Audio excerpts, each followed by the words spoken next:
Cette astuce à adopter au plus vite avec de la pierre d'alu. Notez 4 à 6 votes. La pierre d'Alain est utilisée très communément pour lutter contre la transpiration des pieds et des aisselles en l'appliquant sèche sur une peau humide ou humide sur une peau sèche.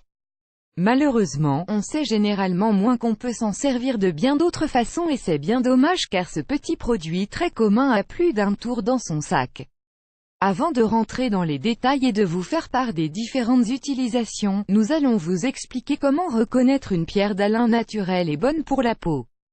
Comment reconnaître une bonne pierre d'Alain? Quelques critères permettent de bien choisir la pierre d'Alain. Regardez la composition pour savoir si c'est une pierre synthétique ou une pierre naturelle. Il est en effet préférable d'opter pour une pierre naturelle, car elle est beaucoup plus efficace, meilleure pour la peau et moins dangereuse. Une pierre naturelle se compose de potassium alum, alors qu'une pierre synthétique contient du ammonium alum. D'un simple regard, on peut aussi distinguer une bonne pierre par son aspect translucide et non opaque, mais un regard sur l'étiquette vous permettra d'être sûr, car les pierres naturelles sont souvent bien imitées par les industriels. Retrouvez un article complet sur le sujet sur ce site. Notez au passage qu'elle existe sous forme de poudre et que c'est souvent une bonne option pour ces différentes astuces.